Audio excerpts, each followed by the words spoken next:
azamat ta yi girma, kaburat kalimatan ta min afwahi. Wannan kalma ta yi girma a danganta ma Allah ɗa shine malam ce nusiba an yi wa da aka ce kaburat sai aka ce kalimatan, aka yi wa kalimatan aka mata nasba fata kenan ala tamyiz, ma'ana da aka ce ta girmama kamar a ce me ya girmama sai Allah ce kalimatan shine tamyizi din. قال تقديره كبرت كلمة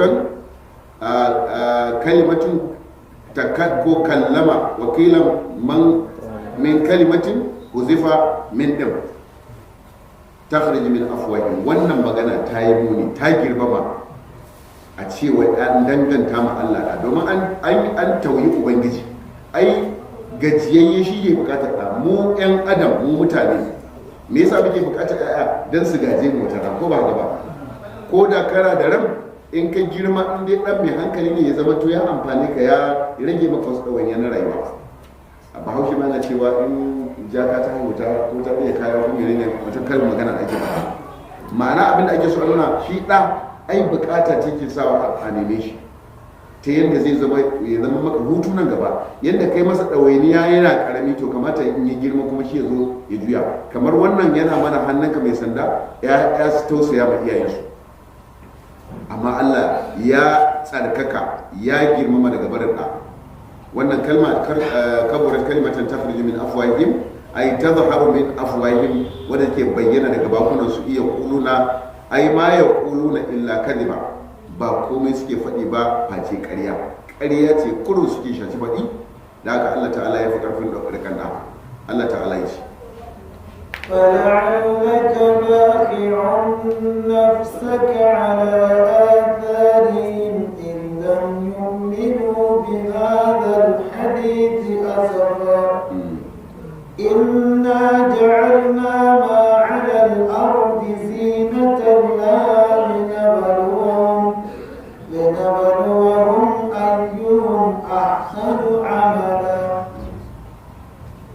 Ubangiji ta'ala ya ce da annabi Muhammad sallallahu ta'ala alaihi wasallam, fala allaka baqi'un nafsaka, ya kai annabi Muhammad sallallahu ta'ala alaihi wasallam, mai yawa ka je kamar za ka halakar da kanka.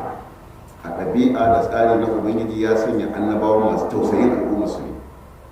Haka nan duk wani mai da'awa inda yana bin tafarkin annabi daga cikin annabawa zai zama mai tausayi. Kullum burin annabi daga cikin al'umma annabawa da Allah ya turo, kullum burin mai da'awa shine mutane su shiryu su zo su bi hanyar Allah don mu gudu tare mu tsira tare.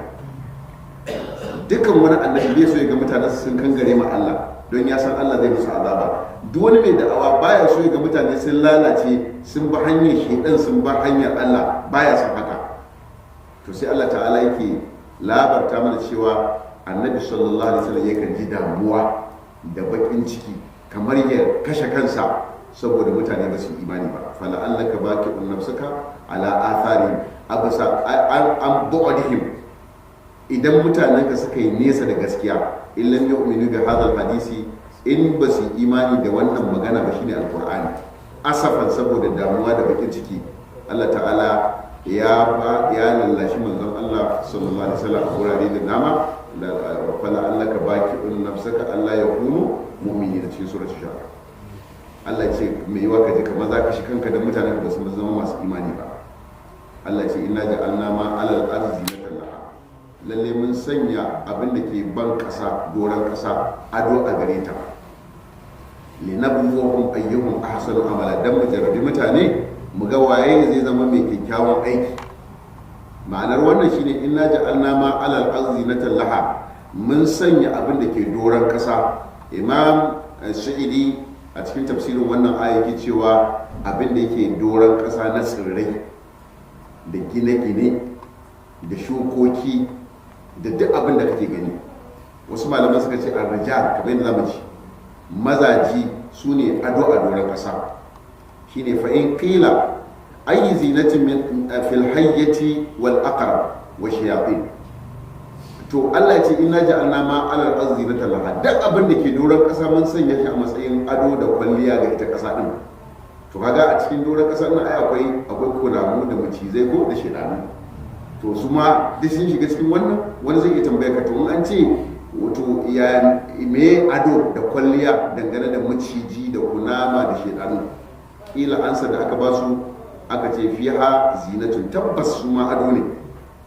me ke nuna adansu? alama ana annaha tadullu ala wahdaniyati llahi ta'ala, kasancewar ka ga kunama dubi yadda take, dubi halittarta, ko tana tafiya ko abin sha'awa ba zai bar ta harbe ka ba da ɗan karin nan nata ta ɗana haka, ko ba haka ba, tana nuna maka kaɗaituwar Allah wanda ya halice ta. Haka nan macijin wannan dubi kaga maciji in gama ba nan wani karin magana ake cewa kakai kyan maciji, ko ba ka yana da kyau a halittarsa, amma matsalarsa wannan bakin nasa, wannan bakin nasa shine ya masa bakin jini. To duka waɗannan yana nuna maka wato ko wahadaniyatul lahi, kadaituwar ubangiji da yin halitta, kuma shi cancanta a huta ba, shine fa'alun lima yuri. Duk abin da ka gani akwai hikima a ciki. A tashi dan akwai wani malamin mu da ke cewa al-islam minus shedan is equal to simple. Ka gani yace musulunci in ba da shedan ba da abu ne mai sauki. Shedan ne yake zuwa ya firgita mutane kuna, amma in ka kallaci duk abin da Allah ya ce ayi ya fi sauki. Akwai wani shugaban wata ma'aikata mai kullum yake cewa a duk abin da Allah ya ce a yi da wanda manzo Allah ya ce a yi za ka ga ya fi sauki. Abu na ibada ko na al'ada in za a yi aure din nan, amma in aka ɗauki na al'ada an fi shan wuya ko an fi, ko ba haka ba. In za a yi aure in aka ɗauki al'ada ba tsarin musulunci ba, bangaren miji su sha wuya, bangaren matar su sha wuya, da a zo a sha wahala. Amma da za a bada musulunci kowa cikin sauki za a abu, to komai na musulunci in ba dan da shedan ba, to kuma akwai hikima ta ubangiji samar da shedan din ma a cikin mutane. Malam Mujahid ya ce arada bihi arja, nan da Allah ya ce inna ja'alna ma alal ardi zinatan laha, shi malam Mujahid ya yi abinda ake nufi mazaje kawai, maza kwalliya ne ga kasa. Kaga mutum gausa haka in ga maka, shi ko babu ado namiji ado ne a karan kansa. Shi yasa ita mace Allah ya ce aw min yansha'u fil hilyati wa huwa fil khisam ghayr mubin, ita ya kwalliya ce. Shi ko namiji ko gajeren wando yasa ya fito da gashin kirjin nan ga maka, kaurinsa duk da gashi, kwalliya ne a gare shi. Yasa malam Mujahid ya ce mazaje su ne kwalliya na kasa din, khasatan a gebe. wa hum zinatul ard, su ne ado a ban kasa. wa qila arada bihim al ulama, wani malami ce a'a da Allah ya ce inna ja'alna ma ala al-ardi zinatan laha, ana nufin malamai, domin malamai su ne kwalliya ga kasa, su suke kawo gyara, su ne magada annabawa. Annaba ba su suka zo da sakon Allah ba ake gyara al'umma. Inda babu malamai da da'awar annaba ba ta mutu ba, da shi kenan komai zai rikice. Amma malamai suke zuwa suna ce Allah ya ce annabi ya ce, mai rabo zai gaza ya biya tsira. Da haka su malamai su ne wato ko ado da kwalliya ga kasa din. wakila aziratul albanat annabat, wasu malamai suka ce a wannan kwalli ana nufin tsirrai, wal ashjar da bishiyoyi, wal anhar da koramu, kama kala kamar yadda Allah ta'ala ya faɗa a wani wuri, hatta idza akhadhatil ardu zukhrafaha ko wa zayyanat.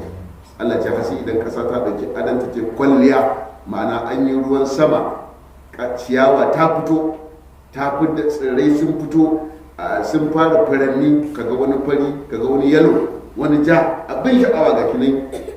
To kaga ashe Allah ya kira da tsirran a matsayin zina, kwalliya da ado ga ita kasa din. Allah ce to mun yi wannan ne duka linabluwahum, dan mu jarrabe su bayi, ai linaktabirahum ayyuhum ahsanu amala. Waye zai amfani da wannan ni'imar da Allah ya masa shi a karan kansa, ko ni'imar da Allah ya yi ta tsirrai, ko ta gidaje, ko ta motoci idan Allah ya ba mutum, ko ma menene na ni'ima, waye zai amfani da wannan ni'imar ya zama to mai kyakkyawan aiki, shine aslahu amal, wanda zai aiki ingantacce. Malamai suka ce aikin da ake cewa mafi inganci shine wanda aka gina shi karkashin umarnin Allah bisa karantawar manzon Allah sallallahu alaihi wasallam. wa qila ayyuhum atrukul lidunya, wasu malamai suka ce wanda ya fi kyakkyawan aiki ne shine wanda zai zama mai watsi da duniya, kamar yadda Imam An-Nawawi a cikin muqaddimarsa ta littafin Riyadus Salihin ko yace inna lillahi ibadan futara, Allah yana da waɗansu bayi masu kaifin hankali, lallakul duniya, haka ne, wa kafin fitina, suka saki duniya, suka mata saki hudu ko saki dubu ma, suka ji tsoron mutuncinta. Duk mutumin da yake so ya shirya da ubangijin sai ya watsi da duniyar nan. Ya ake watsi da duniya ba wai ka fita daga cikin ta ka je ka yi rami ka bin a'a ya zama to duk abin da zai ruɗe ka ya raba ka da Allah sai ka kyale shi. Wannan kuma bai hanawa ka ji daɗi a rayuwa da abin da yake na halaliya, amma mai hankali shine duniya ba ta roƙarsa ba ta da masa, addininsa shine a gaba. In an samu abu da yake na halaliya fa ni'ima, in ba a samu ba a daure abu Allah da daɗi ko babu daɗi. Shine ne na buruwahum ayyuhum ahsanu amala. Allah ta'ala ya ce وإنا لجاعلون ما عليها صعيدا جرزا. Allah ta'ala ya ce wa inna laja'iluna ma 'alaiha sa'idan jurza. Allah ce kuma mu ne inji Allah za mu sanya mu mai da wannan abin da ke doron ƙasa wanda wasu dalilin wannan suka bar addini suka bar Allah. Wani dan ya samu mota, wani dan ya mallaki gida na gani na faɗa, wani dan ya samu kyakkyawar mata, wani dan ya samu kuɗi, wani dan ya samu kaza, wani dan kaza, sai ga ya rabu da Allah. To a ko badin badade Allah ce wa inna laja'iluna ma 'alaiha sa'idan jurza. Duk wannan koramu da kuke gani, duk wannan gonaye da suke burke ko gine-gine, wata rana za a waye gari flat. Allah zai sanya wa yawma nusayyirul jibala fatara al-ardha barizatan wa hasharnahum walam nughadir minhum ahad. Duwatsun wannan da an kaje waje su guraren masu ban sha'awa za a narke su. Wa yas'alunaka anil jibali ko fa qul yansifuha rabbi nasfa. Wasu suna tambayar Annabi Muhammad wai ya za a yi duwatsun an zo da kasa tunda Allah ce yawma nad'u as-samaa ka ayyi sijilil kutub. Radda za mu nade sama kamar yadda ake nade takarda, ita ma kasar za a nade ta. To ya za a yi da duwatsun? Allah ce yawma menene wani sanyirar jibala za mu sanya duwatsu su narke su zama to kamar sweet camphor su bi kasa ga baki daya. To wa inna la ja'iluna ma 'alaiha sa'idan jurza. Za mu sanya kasar ta koma sa'idan wajhil ard. Kalmar as-sa'id wajhil ard kenan. In kana karanta taimama daman suka ce inda zaka yi taimama shine as-sa'id. As-sa'id shine wajhil ard. Ya shine birji ne, guri ne mai kanwa duk abin da yake a doron kasa zaka yi taimama da shi. Wani gurin tsakuwa ce mai tsada, wani gurin kuma siminti ne. Da haka da ayi wasu ke cewa ba a yi akan siminti, a ba haka bane. Ka san a fi yawanci ba a yi da jisil madabu, amma suka ce duk abin da ke ma'ala wajhil ardi, duk abin da ke a doron kasa. Wa qila huwa turab, wasu suka ce ana nufin Allah ta'ala zai mai da kasa ta koma ta baya gaba daya.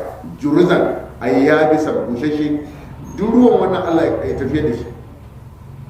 Ya ce an nasa lana ba ta shi'a wata ko ake kashe babu tsoro ko guda daya, za a waye gari sai a haka ta faru. Ya kala jirazatil ard idza ukila nabatuha, kamar a ce a sa wata ko fulani su shiga gona su cinye. Wata ko kana harkar noma akwai aya. Wata rana mun taɓa yin wata masara, duk wanda ya zuce da ke a bakin titi ne sai ya faɗi masara ta yi kyau. Da muka cire aka sayo wa fulani, wallahi da muka dawo a shekari in ba da mun san gurin da za mu cinye ba alama tsinki a wani gaba ɗaya sun cinye, alama ta tashin da kiyama kenan.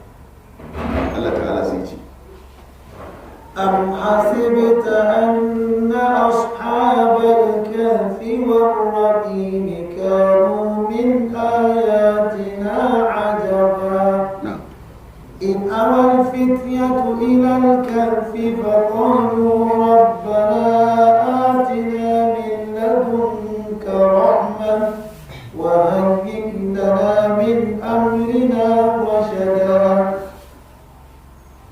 Ubangiji ta'ala ya ce am hasibta, shin ko kana zato ne anna ashabal kahfi cewa ma'abota kogon nan warraqim da allo kamar yadda zamu ji allan da aka rubuta sunayensu kanu min ayatina ajaba, ko kana zaton su ne suka kasance mafi abun mamaki daga cikin ayoyi.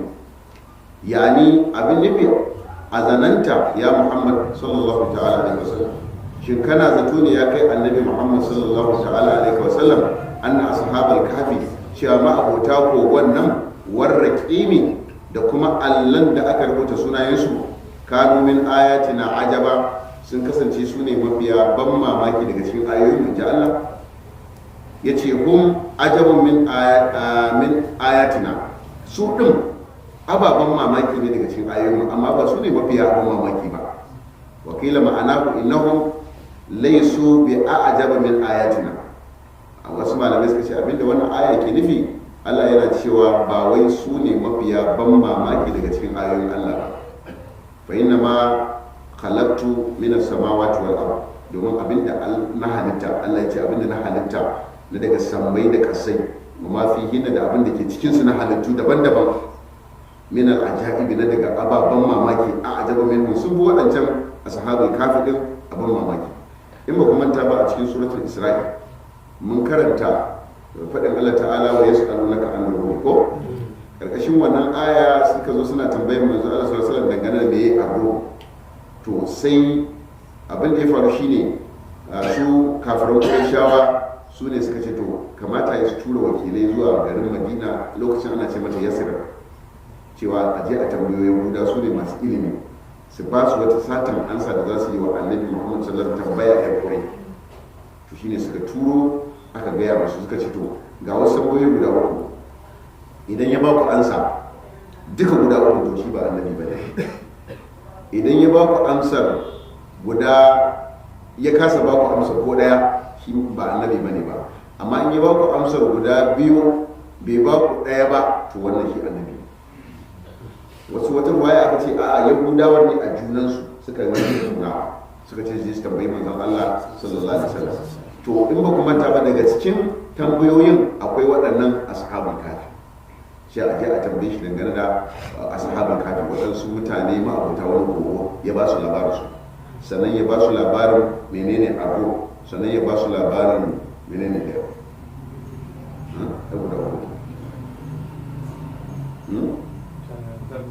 zai yi wa halai.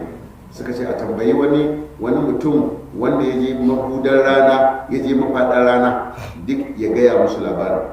Annabi sallallahu alaihi wasallam da ƙarfin gwiwa ya ce ku zo gobe zan gaya ba. Sai shi ɗaya mata da shi bai ce insha Allah.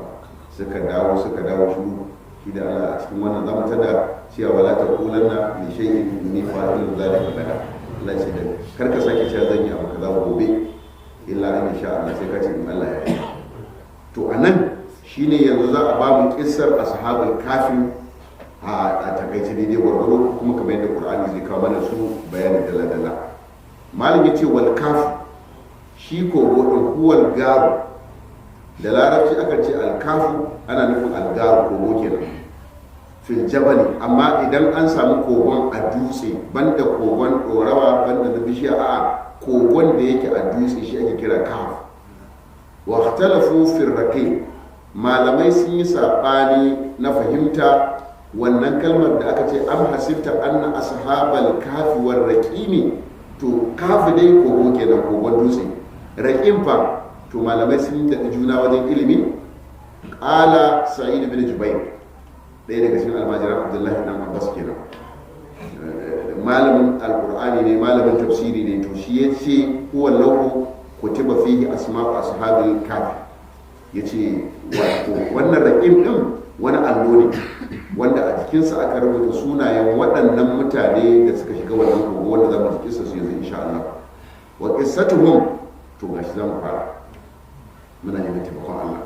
Yace kissar su shine wa qissatuhum hada azharu aqawi, wanda za mu kawo